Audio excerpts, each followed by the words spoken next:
Hi everyone, and welcome to Almost Cancelled. I'm Peter, and I'm joined with Connor. Hey guys. We're going to talk about DC's Legends of Tomorrow, Season 1, Episode 11. It's called The Magnificent Eight. Full spoilers for the episode, as always.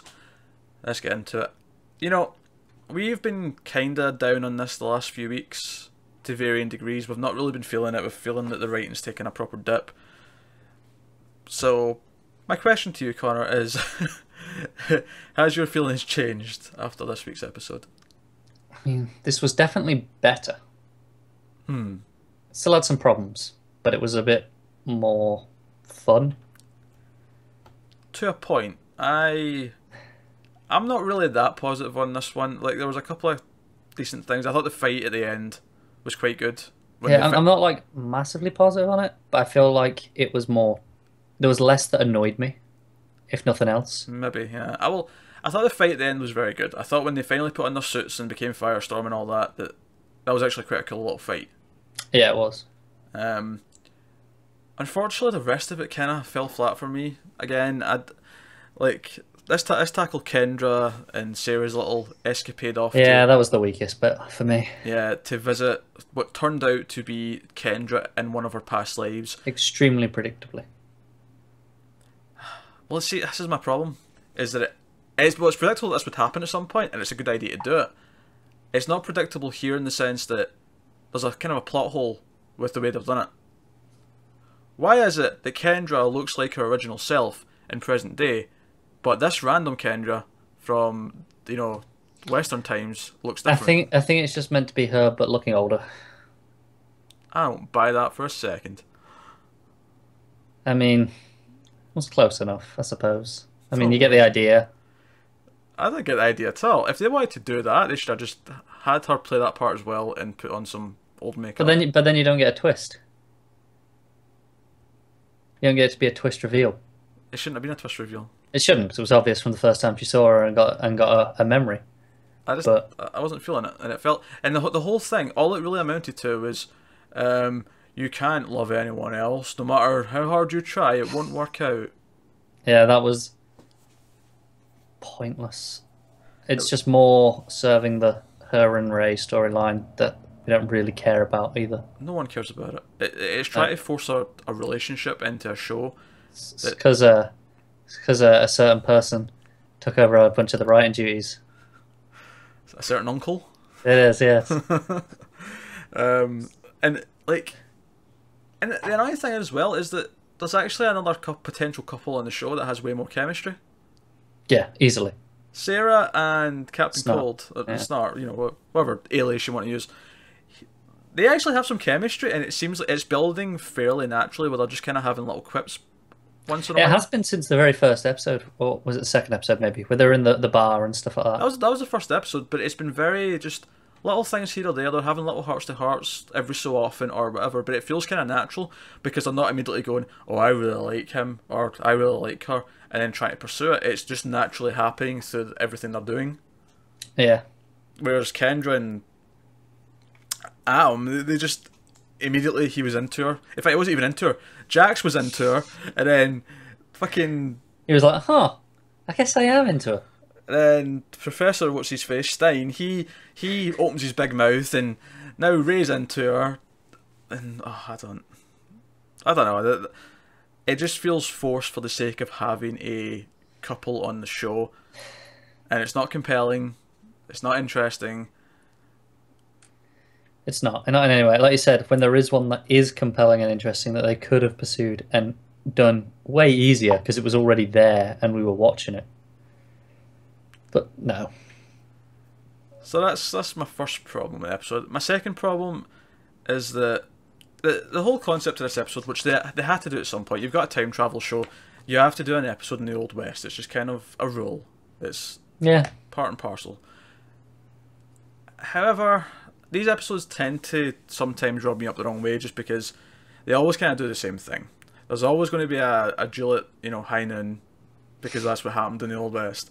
Yeah. There's always going to be a bar brawl and an old They're always saloon. extremely cliche, yeah. Yeah, they're Essentially. always full of cliches. And name dropping Jonah Hex and having him be around really wasn't enough to bring it out of that for me. I really thought at first, you know, he's like, "Oh, I've had some experience with time travelers." I didn't think it was going to be Rip. I thought they were going to do the booster gold thing that they then borrow from the New 52 stuff. Yeah, they could have done, but they didn't. That was disappointing. I feel like Rip, having done this already, kind of weakened it a little bit. Yeah, yeah.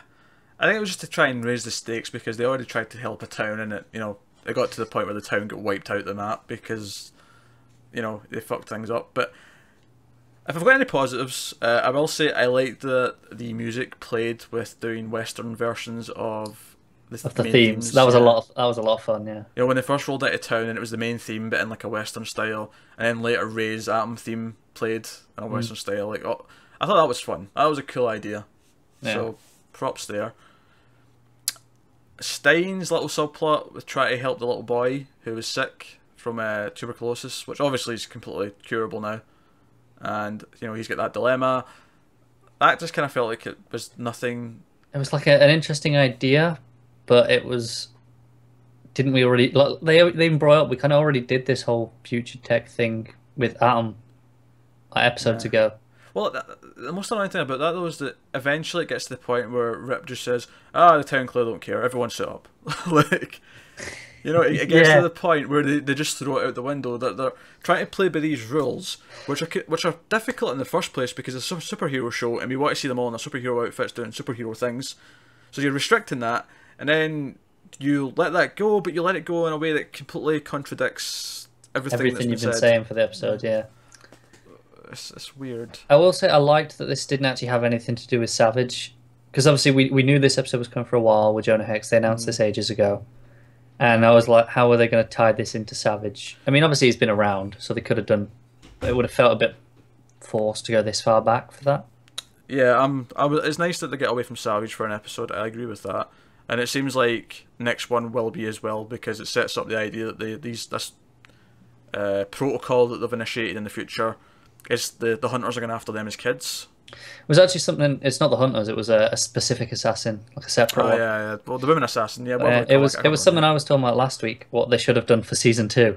I think I spoke to you about this with what they should have done with Degan for season 2, and now they're going to just do the whole thing in one episode. So never mind that. Well, I mean, it could be a 2-parter. I mean, sure, but I don't know. And I just kind of rolled my eyes when the kid turned out to be H.G. Wells. Yeah. Also, it kind of seems weird when he says Wells and Stein immediately goes to H.G. Wells and not Harrison Wells, who he knows personally in this universe. Yeah, I suppose. Because in this universe, he was a scientist alongside Harrison Wells. Yeah, but wouldn't this be far back for that? Yeah, I know, but you'd think when he recognized the name, you'd think maybe like, oh, he was like a descendant of this kid, and that's why he should have lived. And it felt weird that Stein immediately went to H.G. Wells rather than the person he knew.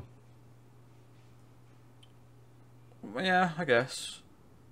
Maybe. Well, because the kid says what his first 2 names are though, and he puts it together. But he reacts when he says Wells. Like he reacts just before he hears the first 2 names, I think. Yeah, but he doesn't say who it is. Maybe he does think that at first. I don't know. I'm just maybe playing devil's advocate, and then the kid says Henry Gregory or whatever his name is. I don't know. Yeah, I remember. I don't know what HG stands for, but he says that, and then he's like, "Oh, HG Wells." I don't know. I'm just playing devil's advocate. I don't know.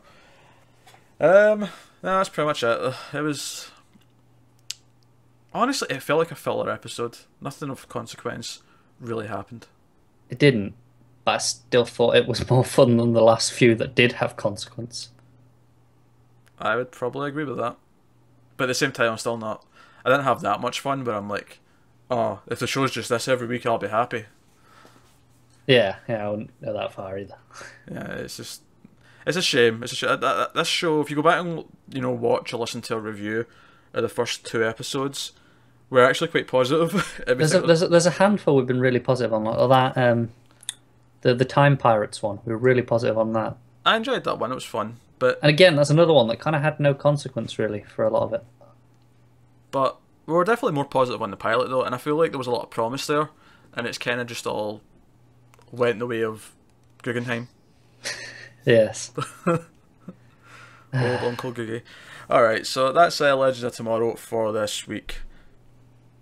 Of course, let us know what you think down below in the comments. Subscribe and like and all that jazz. Thanks for watching, guys, and we'll see you next time.